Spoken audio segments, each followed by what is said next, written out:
प्राप्त था उसी हिसाब से मेरा ठीक गुजारा चल रहा था। कोई लाभ हानि मेरे को विशेष नहीं हुई। सर संत रामपाल जी महाराज की शरण में कैसे आए आप? मैंने बड़ी लड़की की शादी करी 2004 में दिसंबर में, तो उसकी हम मिठाई वहाँ गुरु जी का जो मैं जाता था इंद्रमणि का वहाँ दिया है। फिर एक दिन मैं बैठा था, बैठे बैठे का परमात्मा ने प्रेरणा करी। मैं माई ने बोला चलो मैं आपके गुरु के पास ले चलता हूँ, मैं आपको आपके गुरु के पास छोड़ दूंगा, मैं मेरे गुरु के पास चला जाऊँगा आगे मतलब झज्जर। तो माई बोली भी ठीक है भाई। हम शाम ने 4 वाली ट्रेन से यहाँ भिवानी से चले जी। हमारे को ये भी पता नहीं था करोथा कहाँ है। तो हमें वहाँ स्टेशन में पहुँचने के बाद पूछा भाई हमने ऐसे ऐसे करोथा जाना है। उन्होंने बोले भाई यहाँ झज्जर चुंगी पर चले जाओ, वहाँ से आपको बस मिल जाएगी। हम वहाँ पूछ के ना झज्जर चुंगी पर ले वहाँ बस मिली हमारे को, उसने करोथा तैयार दिया। हम करोथा बस अड्डे पर उतरने के बाद पूछा भाई रामपाल जी महाराज का आश्रम में जाना था। तो वहाँ 2-3 आदमी खड़े थे। उन्होंने बोला वो देखो टेंट से वो लाइट जल रही, वो रामपाल जी महाराज का आश्रम है, वहाँ चले जाओ। हम वहाँ पहुँचे तो भगत पूछने लगे, वहाँ गुरु जी का मतलब सत्संग समाप्त हो लिया था, भोग पड़ लिया था उन परमात्मा का। तो मैं गेट पर हमारे गेट पर रोक लिया भक्तों ने, बोला भाई नाम ले रखा है? मैं बोला भाई मैंने तो ऐसे ऐसे इंद्रमणि का नाम ले रखा है, माई ने ले रखा है। तो बोला माई तो आप अंदर चलो, मेरे को गेट पर बिठा लिया भक्तों ने। मेरे को समझाने लगे भगत भाई मतलब यहाँ नाम लोगे जब अंदर जाने देंगे। मैं कहा भाई मैंने तो नाम ले रखा है। फिर वो भगत जी मेरे को बोले भाई ये तो काल का नाम ले रखा है, काल का दूत है, तो आप यहाँ रामपाल जी महाराज से नाम लो।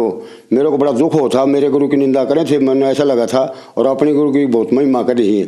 मैं काफ़ी बार उनसे मतलब जिरेबाजी करता रहा। तो माई अंदर से बाहर आ गई, मेरे को चाय पिलाई भक्तों ने बढ़िया। दिसंबर का सर्दी का महीना था, अच्छा गदरा बिछा दिया, भंडारा करा दिया। माई अंदर जाओ मेरे पास आ बैठे। ऐसे ऐसे 3-4 बार माई अंदर गई, फिर मेरे पास आ जाए।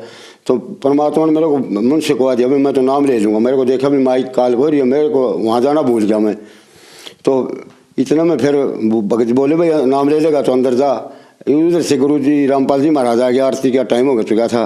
पहले मेरे को गुरु जी ने नाम लिया और फिर चरण सेवा दी। गुरु जी बोले भाई बेटा वहीं पहले नाम दे रखा था। मगा जी ऐसे इंद्रमणि से ले रखा था। बोला देख कड़ा काल का फसा चोखा बेटा लकड़ा। फिर मेरे मुँह से कहा दिया गुरु जी आप ही निकाल के ले आए, हम कैसे निकल आएंगे।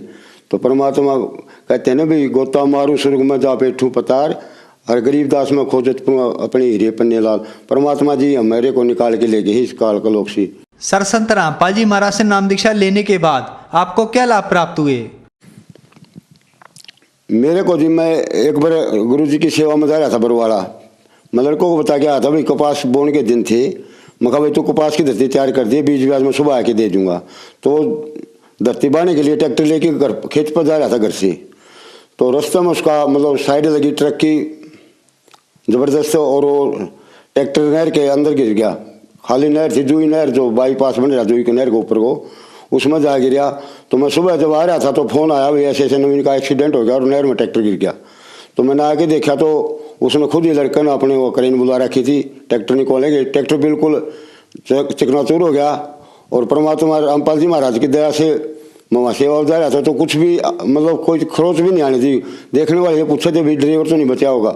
सब लोग बोले भाई ड्राइवर तो जो खड़ा है, सब अचंभा करे थे कि ये तो कोई परमात्मा की असीम कर पाए, ड्राइवर ऐसे बच गया, कैसे बच गया। ये नहर इतनी गहरी है, 12-13 फुट गहरी है, और खाली नहर थी जिसमें परमात्मा की कृपा से वो बचा, उसको जीवन दान दिया परमात्मा ने।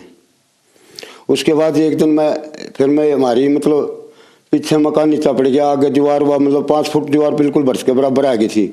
और भाई ने बराबर मकान में रखा, उसका 1.5 फुट और ऊंचा बरस था। वो लगभग 10 फुट नीचे तक की दीवार मैंने निकाल रहा था। मैंने 12 फुट का टुकड़ा ऐसे खाली कर लिया, और वो कभी 1.5 फुट बाकी रह रहा था। जब भी 6 फुट बराबर से रेत कटकी ने मेरे ऊपर आ पड़ा, मतलब मेरे सिर पर 5 फुट रेत था। और लगभग 1 घंटा 5 मिनट में मेरे को निकाला। मैं मतलब पहले तो मैं दबाया परमात्मा नाम सुन, मेरे को सारा नाम मिलेगा था, मैं नाम का सुमन करने लगा। फिर उसके बाद मेरे को थोड़ा मतलब दमा घुटने लगा। फिर मैंने जैसे आवाज़ देनी शुरू करी अपनी माँ करा, तो मेरे को और ज़्यादा मतलब प्रेशर बना, दबाव बना। फिर मेरे को यह आया मन में भैया गुरु जी अब आप ही आपका दास की कृपा रक्षा करो, ले चलना तो ले चलो। फिर मेरे ऐसे मन में आई भी लोग ये कहेंगे देखा रामपाल का भगत साला रेत का जबकि मर गया, अब मालिक आपकी इच्छा है ले चलो। तो मेरे फिर घबराहट भी नहीं हुई और मैं सार नाम का सुमन करने लगा। फिर मेरे को 1 घंटा बाद जब निकाला तो मेरे को कोई बाह्य चेतनता नहीं थी, मैं अंदर जाप कर रहा था बिल्कुल सार नाम का। फिर मेरे मुख में चरणामृत डाला बतावे हैं तो मेरे को नहीं पता। फिर मेरे को प्रसाद डाला तो मेरे को चेत आया, और डॉक्टर भी बुला रखा था घर वालों ने। मैं बिल्कुल ऐसे जैसे मिट्टी में गीला हो जाकर ऐसे भीजा पड़ा था, रजाई रुजी उड़ाने लगे मेरे को। मैं बोला भाई मेरे कुछ नहीं हो रहा, मैं ठीक हूँ, मैं तो परमात्मा का सुमरण कर रहा था। बिल्कुल मैंने डॉक्टर ने बुलाया तो बिल्कुल ठीक है, बिल्कुल ठीक बोल रहा है। तो मैं बिल्कुल ठीक हो गया, थोड़ी बार देर नहाने के बाद में सही हो गया। उसके बाद ही मैं एक बार परमात्मा की सेवा करी थी। एक मतलब परमात्मा की व्यवस्था बना रखी थी, दिनोज रोड पर कमरे ले रखे थे 12। तो वो हमने वो स्थान बदल के कोई दूसरे स्थान पर व्यवस्था शुरू करनी थी। तो आगे ऊपर टेंट का सामान पड़ा हुआ था, वो मुता रहे थे, ट्रैक्टर नीचे खड़ा कर रखा था। वो साइड से 12,000 वोल्टेज की लाइन थी। तो वो भगत एक आके बोला भाई भगत जी चलो आप भी जवान जवान लड़के लग रहे हैं, आप थोड़ा ध्यान रखेंगे। तो मैं भी उस रामफल भगत के साथ, और भगत लग रहे थे 5-4 जवान लड़के, मैं उनके साथ वो पाइप उठवाने लगा टेंट के। तो 11,000 वोल्ट के मेरे को पता नहीं लगा कब वो तार उससे टच हो गया। तो वो बता रहे थे बाद में, मेरे को ये नहीं पता कब क्या हो गया मेरे साथ। तो रामफल भगत जी बता रहे थे कि भाई सारे तारम भड़ाट पाट रहा था, तेरा शरीर पूरा तस रहा था। और फिर थोड़ी इतना मैंने सोचा भाई इससे क्या करूँ, इतनी बार मतलब तुम मेरा सिर लगा छत पा के जी, और मेरे को आँख ठहर गई। वो मेरी बता रहे थे वो आप ऐसे हो गए बिल्कुल काले, और आपकी आँख ठहर गई, आप खत्म हो चुके थे। फिर रामफल भगत जी ने मेरे मुंह पर हाथ रख के ना गुरु जी का जयकारा लगाया, संत रामपाल जी महाराज की जय। संत ऐसे तीसरी चौथी बार बोले तो मेरे को चेतनता आई। मेरा ऐसा हुआ जैसे सुपनम दब जाकर मेरे ऐसे हरदम हलचल सी होगी ना। और फिर मैंने भी गुरु जी का जयकारा लगा, बंदी छोड़ सतगुरु रामपाल जी महाराज की जय। और फिर उन्होंने मेरा हाथ पकड़ के खड़ा कर लिया और मेरे को धीरे धीरे पैड़े से उतारा, और मैं बिल्कुल फिर थोड़ी बार में ठीक हो गया। भगत कहते थे भाई चल तेरे को करंट लग गया, डॉक्टर के लिए मैं बिल्कुल ठीक हूँ, मालिक की दया से मेरे को अब कुछ नहीं है। परमात्मा ने मेरे को 2 बार जीवन दान दिया, एक बार मेरे लड़कों को जीवन दान दिया जी। और नए नए चमत्कार होते रहते हैं रोज ही।